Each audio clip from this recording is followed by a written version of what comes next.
श्रोताओं नमस्कार।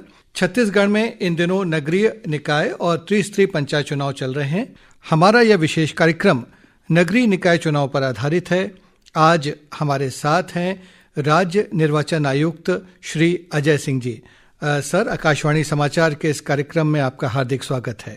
नमस्कार सर, जैसा कि अभी हम श्रोताओं को बता रहे थे कि नगरीय निकायों के लिए जो नामांकन जमा करने की अंतिम तिथि है वो 28 जनवरी थी और वो बीत चुकी है। जो भी नामांकन जमा होने थे वो हो चुके। तो ये नामांकन जमा करने की प्रक्रिया तो पूरी हो गई है।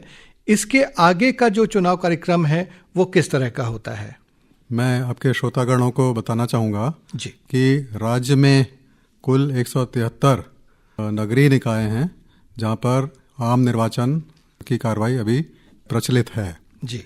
और राज्य निर्वाचन आयोग के द्वारा जो कार्यक्रम जारी किया गया है उसके अनुसार 28 जनवरी 2025 तक नाम निर्देशन की अंतिम तिथि थी, जो कि कल बीती है। और आज 29 तारीख को सभी नॉमिनेशन फॉर्म की स्क्रूटिनी की जाएगी जी। और उसके बाद फिर जो कैंडिडेट नाम वापस यदि लेना चाहते हैं तो उसकी अंतिम तिथि 31 जनवरी को होगी जी। 31 जनवरी की स्थिति में जो कैंडिडेट जिनका नामांकन पत्र सही पाया जाता है जी उनकी अंतिम सूची बनेगी और उनको फिर जो इलेक्शन के सिंबल होते हैं वो अलॉट किए जाएंगे। और उसके बाद फिर जिस वार्ड में या जिस जगह पे भी मतदान की आवश्यकता होगी जी वहाँ पर 11 फरवरी को पूरे प्रदेश में मतदान होगा और 15 फरवरी को नगरीय निकायों के जो भी चुनाव होंगे उसकी मतगणना और उसका रिजल्ट डिक्लेरेशन होगा। सर, ये जो 11 फरवरी को मतदान होगा इसके लिए कितने मतदान केंद्र स्थापित किए जा रहे हैं?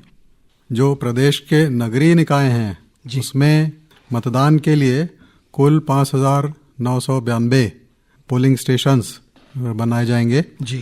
और इसमें 1,500 से अधिक संवेदनशील की श्रेणी में भी आते हैं और लगभग 132 मतदान केंद्र हैं वो अति संवेदनशील की श्रेणी में आते हैं जी। सर, ये जो 2025 में जो नगरीय निकायों का चुनाव हो रहा है, ये जो पिछला चुनाव हुआ था वर्ष 2019 में, इससे ये किस तरह से अलग है, किन मायनों में? आपका प्रश्न बहुत ही वैलिड है जी। और क्योंकि दो महत्वपूर्ण परिवर्तन राज्य शासन के द्वारा इस चुनाव के लिए किए गए हैं जी। सबसे पहला परिवर्तन नियमों में ये किया गया है कि जो मेयर या नगर पालिका के अध्यक्ष होते हैं जी उनका डायरेक्ट इलेक्शन किए जाने का प्रावधान किया गया है जी। जबकि 2019 में इनका इलेक्शन अप्रत्यक्ष रूप से होता था जी। दूसरा जो परिवर्तन किया गया है जी 2019 में नगरीय क्षेत्रों का मतदान हुआ था जी वो मतपेटियों के माध्यम से हुआ था जी।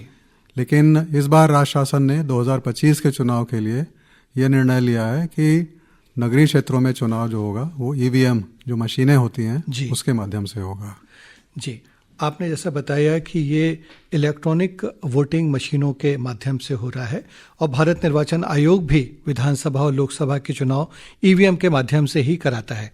तो सबसे पहला प्रश्न मेरा ये है कि भारत निर्वाचन आयोग जिन ईवीएम का इस्तेमाल कर रहा है, ये जो ईवीएम राज्य निर्वाचन आयोग इस्तेमाल करेगा, क्या वो वैसी ही है या कुछ अलग ईवीएम हैं? ये जो राज्य निर्वाचन आयोग की जो मशीनें होती हैं वो राज्य निर्वाचन आयोग के स्वामित्व की होती हैं जी और भारत निर्वाचन आयोग की जो मशीनें होती हैं जी वो उनके स्वामित्व की होती हैं जी।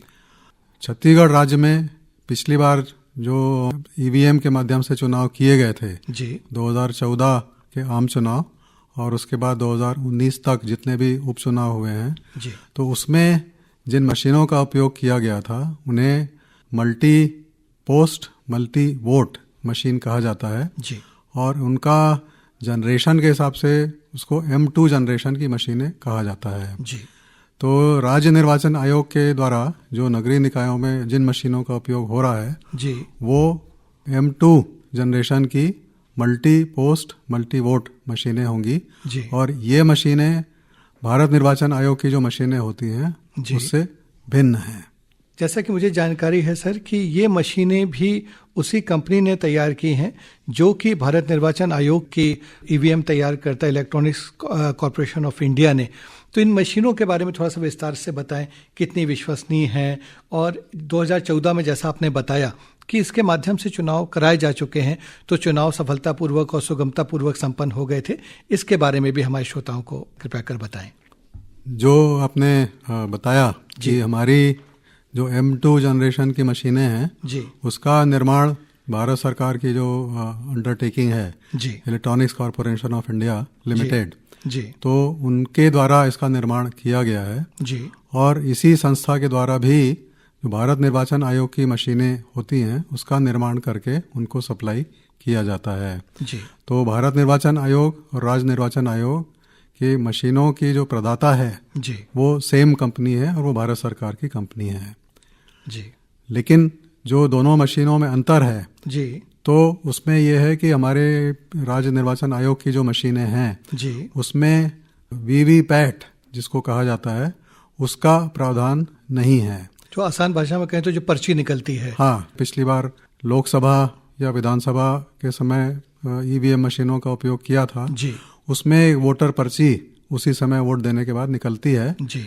लेकिन हमारी मशीनों में इसका कोई प्रावधान नहीं है क्योंकि ये पुरानी मशीनें हैं। जी, मैं श्रोताओं की जानकारी के लिए यह भी बताना चाहूँगा कि देश के अन्य अनेक राज्य जी, मध्य प्रदेश, राजस्थान, केरल, ओडिशा जी, और कम से कम 8-10 ऐसे राज्य हैं जी, जहाँ पे कि नगरीय निकायों के चुनाव वहाँ के राज्य निर्वाचन आयोग के द्वारा M2 जनरेशन की ही मशीनों के माध्यम से हो रहा है जी, और निर्विघ्न रूप से और पूरी पारदर्शिता के साथ ये चुनाव वहाँ भी संपन्न हुए हैं और छत्तीसगढ़ में भी 2014 में ये चुनाव सक्सेसफुल तरीके से संपन्न हुए थे। जी। सर, जैसे कई बार ये देखने में आता है कि मतदान के दौरान पोलिंग बूथ में कभी कभी जो ईवीएम है उसमें कुछ तकनीकी खराबी भी आ जाती है, तो क्या इतनी पर्याप्त ईवीएम है राज्य निर्वाचन आयोग के पास कि यदि कोई तकनीकी खराबी आती है तो उसको रिप्लेस किया जा सके? राज्य निर्वाचन आयोग के पास पर्याप्त संख्या में ये मशीनें हैं जी, उपलब्ध और जिलों में हमने रिजर्व की संख्या में भी मशीनें इसी उद्देश्य से रखी गई हैं क्योंकि यदि किसी जगह पर कोई मशीन ऐन मौके पे खराब हो जाती है, मेल फंक्शन होता है जी, तो उसके स्थान पर दूसरी मशीन वहाँ पर उपलब्ध कराई जा सके। जी। एक प्रश्न और है सर कि कई बार जो है राजनीतिक दल भी इसको लेकर चर्चा करते रहते हैं, तो ईवीएम के संबंध में इसकी पारदर्शिता, इसकी विश्वसनीयता को सुनिश्चित करने के लिए चुनाव के पहले राजनीतिक दलों की सहभागिता किस तरह से सुनिश्चित की जा रही है? क्या मॉक पोल कराया जाएगा राजनीतिक जो दल है उनके प्रतिनिधियों की उपस्थिति में? इसके बारे में भी बताएं। राज्य निर्वाचन आयोग का ये संवैधानिक दायित्व है जी, कि निर्वाचन निष्पक्ष तरीके से संपन्न कराए जी, और आयोग का ये प्रयास रहता है जी, कि हर स्तर पर इसमें पारदर्शिता अपनाई जाए जी, और इसी उद्देश्य से राज्य स्तर पे भी हमने जब पहली मीटिंग राजनीतिक दलों की थी जी, उसमें भी ईवीएम मशीनों के बारे में जानकारी दी गई थी और उसके अलावा जिला स्तर पर और निचले स्तर पर, वार्ड स्तर पर जब मतदान होगा, जी, मतदान के पहले जी, सबसे पहले तो फर्स्ट लेवल चेकिंग जो मशीनों की गई है जी, वो ECIL के इंजीनियर्स के माध्यम से ही कराई गई जी, और उसमें निर्देश ये हमारी ओर से यही दिए गए थे कि जी, जनप्रतिनिधि जो वहाँ पर उपस्थित होना चाहें जी, तो उनकी उपस्थिति में किया जाए। जी, तो इसके पश्चात जब कमीशनिंग होगी, जी, मतदान के पहले मशीनों की कमीशनिंग इंजीनियर्स करते हैं, जी, तो कमीशनिंग के समय भी न सिर्फ राजनीतिक दल बल्कि जो भी अभ्यर्थी वहाँ पर उपस्थित रहना चाहता है तो उसके सामने कमीशनिंग की जाए और मॉक पोल के माध्यम से उनके यदि कोई संशय हैं तो उसको दूर किया जाए। इसी प्रकार से जिस दिन मतदान होगा तो उस दिन भी मतदान केंद्र पर जी, वहाँ पर जो कैंडिडेट्स के प्रतिनिधि रहते हैं तो और जो दूसरे कर्मी रहते हैं उन सबके सामने एक बार फिर से उसका डेमोन्स्ट्रेशन किया जाएगा। उद्देश्य यही है कि मशीनों के उपयोग के बारे में किसी को किसी भी प्रकार की भ्रांति न रहे और पूरा निर्वाचन निष्पक्ष रूप से और पारदर्शी तरीके से संपन्न हो। जी सर, एक बात और है, जैसे विधानसभा और लोकसभा चुनाव के दौरान जब मतदान होता है तो मतदान के बाद ईवीएम्स को स्ट्रांग रूम में रखा जाता है मतगणना के दिन तक, और फिर मतगणना के दिन ही उन्हें निकाला जाता है वहाँ से। तो यहाँ पे नगरीय निकाय चुनाव में भी क्या जिला स्तर पर, जिला मुख्यालय स्तर पर स्ट्रांग रूम बनाए गए हैं? स्ट्रांग रूम कहाँ होंगे? और मतदान और मतगणना के बीच में जो ईवीएम है उनकी सुरक्षा की क्या व्यवस्था होगी? जैसा मैंने पहले बताया, मतदान प्रदेश में 11 फरवरी को होगा जी, और मतगणना वो होगी 15 फरवरी को जी। तो इस बीच जो ईवीएम की जो मशीनें हैं उनकी सुरक्षा की व्यापक व्यवस्था की गई है जी, और स्ट्रांग रूम में उनको रखा जाएगा जी। और मशीनें जब रखी जाएंगी तो उस समय भी अभ्यर्थी या राजनीतिक दल के प्रतिनिधि उपस्थित रह सकते हैं जी। एक बात मैं मशीनों के बारे में और भी बताना चाहूँगा जी कि इस बार चूंकि महापौर जी और इनके अध्यक्ष के चुनाव प्रत्यक्ष हो रहे हैं जी, इसलिए मतदाता को 2 वोट देना पड़ेगा एक साथ जी।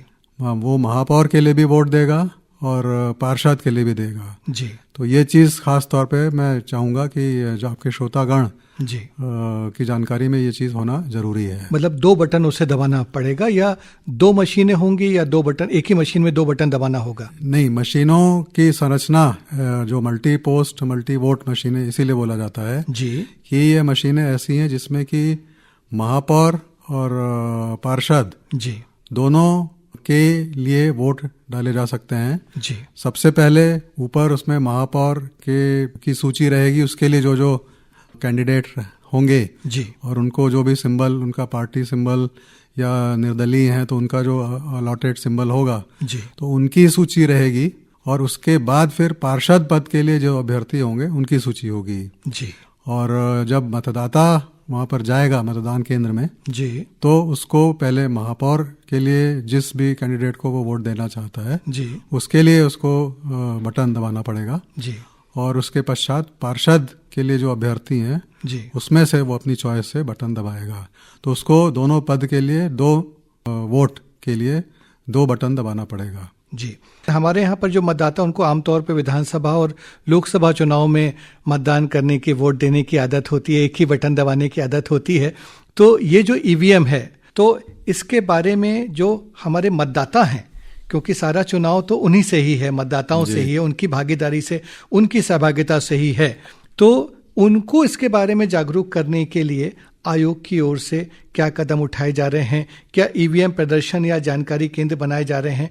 यदि कोई मतदाता चुनाव के पहले उस ईवीएम को देखना चाहे, कैसे होती है उसके माध्यम से वोटिंग, तो वो कैसे देख सकता है इसे? वैसे एक दृष्टि से देखा जाए तो चूंकि 2014 में इन्हीं मशीनों का उपयोग मतदाताओं के द्वारा किया जा चुका है जी, लेकिन 10 साल की अवधि गुजर गई है जी। इस अवधि में पिछली बार मत पेटी के माध्यम से हुए थे जी। इसके अलावा नए वोटर्स बहुत बड़ी संख्या में जुड़े हैं जी, जो हो सकता है कि पहली बार इसमें वोट करेंगे जी। तो इन सब की जानकारी के लिए आयोग के द्वारा एक वृहद कैंपेन और जागरूकता अभियान शुरू किया जा रहा है जिसमें कि इस वोटिंग मशीन के संबंध में विभिन्न प्रकार की जानकारी उपलब्ध कराई जाएगी और जो अभियान शुरू होगा उसमें print media, electronic media, social media और सिनेमा हॉल इत्यादि के माध्यम से ये जानकारी उपलब्ध कराई जाएगी ताकि किसी भी वोटर को वोट देते समय किसी प्रकार का भ्रम या भ्रांति न रहे। बहुत बहुत धन्यवाद सर, आपने बहुत विस्तार से हमारे श्रोताओं को नगरीय निकाय चुनाव के जो विभिन्न पहलू हैं, मतदान के ईवीएम के बारे में जानकारी दी। आकाशवाणी समाचार की ओर से आपका हार्दिक आभार। धन्यवाद। तो श्रोताओं, इसी के साथ हमारे विशेष कार्यक्रम अब संपन्न होता है। अब हम आपसे विदा लेते हैं। नमस्कार।